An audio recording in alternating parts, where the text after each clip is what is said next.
Welcome to Same Spit, Different Face TV. Well, my opinions is facts, and if you don't like my opinions, you can start your own podcast. And it's free, so don't forget to spit on the like button, the subscribe button, and the notification bell.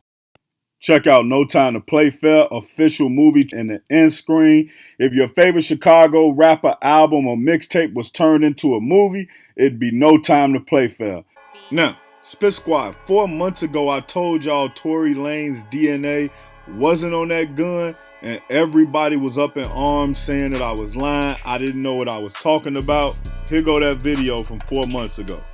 Spit Squad, Tory Lanez defense attorney called out a DNA expert who testified Tory's DNA wasn't on the gun, yet they found a woman's DNA. Alright, trial update. Tory Lanez defense attorney called their first expert witness, Mark Taylor, and a DNA expert who just testified that Tory's DNA was not found on the firearm. However, they did find a woman's DNA on the gun. Now, I also told y'all a year ago that his DNA wasn't on the gun, and y'all see that in the screenshot right now. Now, this is one of the big reasons I was saying that Tory Lanez's old lawyer wasn't sticking to the facts that was going to help Tory Lanez.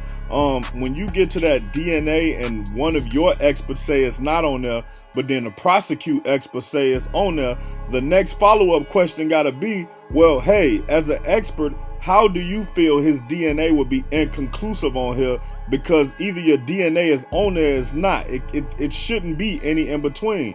And like 2 weeks ago, Tory Lanez and his lawyer released and basically said, hey, the only way his DNA could be inconclusive is if it was stopped in the middle of the DNA process. Now, Tory lawyer wants to let everybody know while he's filing for this appeal and say, hey, you shouldn't be able to be convicted on an eyewitness statement that's inconclusive. I also explained to y'all how the witness changed his testimony from the beginning until when he got in court and met with the prosecutors and got on stand that morning. So now Tory lawyer says, mistaken eyewitness identifications contribute to approximately 69% of the more than 375 wrongful convictions in the United States overturned by post-conviction DNA evidence. At Tory Lanez, hashtag free Tory, hashtag free Tory Lanez, hashtag free Tory. Eyewitness version 1. Question. Okay, did you state that initially you saw the two girls fighting? Answer. Yes, I did. Question. Did you say that after you saw the two girls fighting, you saw one of the girls shoot, sir? A. I believe so, but question. Thereafter, did you say that my blank, the shorter guy, got involved at that point trying to take the gun away? Mr. Bott. Objection. Leading. The court. Overruled. Is that what you said? The eyewitness. Yeah. Eyewitness version 2. Question. Sir, did you state that after the shooting, the shorter guy was trying to take the gun from the person who did the shooting? Answer. I never saw that. I mean, this wasn't something that took a long time. It was all instant. Question. It was quick? Answer. Yes. Question. I understand that, sir. But were you trying to subsequently, after you saw the female shoot? What happened next? Did you see the gentleman do anything? Answer. I just saw he was very angry. He was shouting and then the flashes then came from him. I never saw a gun. I just want to. This is why the DNA that excluded Tory Lanez must be heard by a jury. It's a farce that someone fires a gun 5 times, it's immediately recovered and does not leave DNA. Now, these are all the things I was trying to tell y'all a year ago and I was trying to tell y'all 4 months ago. Tory Lanez's DNA wasn't on that gun. I also reported and told y'all that the woman, one of the DNA experts, she said, hey, it's highly unlikely that somebody fire a gun 5 times and they DNA not on it. And I think that's something more that Tory Lanez's initial lawyer should have focused on. He was trying too much to like be theatrical and say Tory couldn't have did it. And basically, I think he been watching too many lawyer shows and cop shows And he figured what was going to happen is he was going to drill Kelsey, and she was going to break down and cry and feel bad for what she did and say, no, I actually shot Tory. Tory never shot, Megan. Tory never shot any. No, that's not what she was gonna do. Self-preservation is the first thing people look to. And if she gets on that stand and say he didn't shoot her, and it's only 3 of y'all there, including the bodyguard who we know didn't shoot at all, who does that mean the shooter is? So she's not going to get on that stand and incriminate herself. Now, what she could have did was when she took that plea deal, she could have got on the stand and gave that situation and said what she said. She had her most leverage at that point. Now, what's going to happen is this time when she goes back into court, because she kind of effed the prosecutor over so bad when she was initially in court testifying and she blindsided them, she's going to have no leverage. She's going to be subpoenaed. And she's going to be told to say, and they're not going to give her the same deal they gave her the first time. At least that's what I think. What she should have did the first time was she should have got on the stand and implicated herself in it.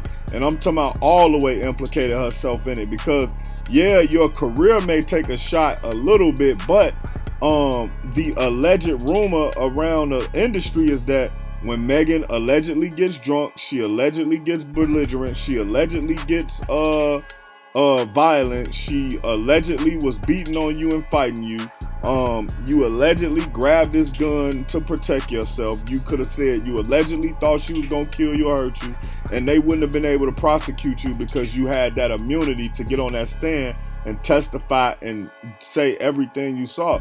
And I don't think you're gonna get that immunity the second time around. I just don't think they're gonna work with Kelsey like they did the first time. That's all she had to do. And so the industry would have been sympathetic with her. One, Kelsey could have spent the situation and said, well, the reason why I didn't come out and say this at first, because Meg's team said she was on it. When they said her team was on it, I figured they would just try to cover it up, make it something else. I never expected them to throw Tory's name in the middle of it. When they finally did throw Tory's name in the middle of it, I'll just be honest, I figured it was better for him to fight this case. Somebody big, powerful, an artist everybody loved, got a lot of money. He can go through it and get out of jail without me having to implicate myself. I think that's what, and then she also could have said, hey, I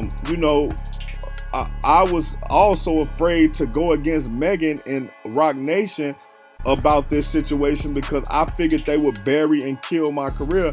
I figured that if I just walk away from this, I would be able to have some type of career moving forward, and I wouldn't just basically be out the industry struggling to live after I've taken this time to build myself up in the industry as who I am. And I think any fan would empathize and sympathize with that, especially coming from a woman. You got to look at the situation like Kelsey would be pulling between her career and her career, helping somebody that she knows being wrongfully prosecuted, and also implicating or putting herself in jail at the time. I think that was the perfect time for her to be able to come out and tell all her secrets and let them know, listen, I did a lot that I shouldn't have done, and I'm hoping that I can get some leniency, or I just want to come clean because I don't want to see this black man wrongfully prosecuted.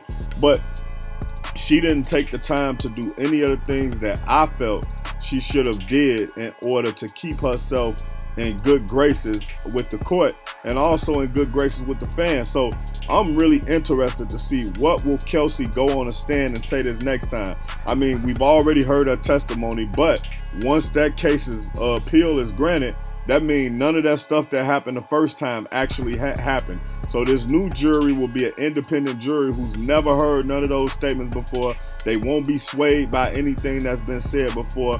They shouldn't be, and they shouldn't have heard any of that stuff. So it'll be like a whole new trial. So I'm actually anxious to see if she get back on stage and go with what she said in the original recording to try to save herself, or if she try to switch it up. And I don't know how it worked, but I think once the appeal is granted, I don't think the lawyer is allowed to say, well, Miss Kelsey, didn't you say in the last trial that you lied in that recording? I don't think he's allowed to say that. But if he is, that would be like, okay, well, that was overturned. And I'm sure that her lawyer would object, and they would tell them jury to forget they ever heard this. This is a very unfortunate situation. And before I leave y'all, what I want to do is give y'all some great advice.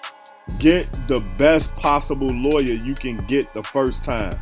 It may cost more money in the front, but it'll save you a lot of headaches and freedom on the backside. I think one of the biggest things that Tory, the mistake he made was he went into court saying, you know what, I'm innocent. I didn't do anything to that girl. The only thing I'm guilty of is fucking two best friends. They can't convict me for that. So I'm just going to get the lawyer. This is a slam dunk. It's going to be easy. It's going to be a cakewalk in the park. And it's going to be over with. Now, I think this was also a rush lawyer that was maybe suggested to him by someone. Because the first lawyer that he had, I can't remember her name right now, but she was a top of the line lawyer, and she allegedly stopped working for Tory Lanez, and then you allegedly saw her working on a Rock Nation project. And I don't know why the lawyer didn't actually put that into his thing. Like, yo, do you guys know what happened to Tory Lanez's initial lawyer who was ready to get him off this trial and was a female lawyer? And I think that would be big for them to say, hey, the first lawyer was a woman and it was a black woman. And I think that's why Tory Lanez got a black woman, because he would understand the optics would be, why would a black woman get on stage and lie for a black man who hurt another black woman? And that would have been good optics for him. But now it's, you know, he got to throw the spaghetti at the wall and see what sticks.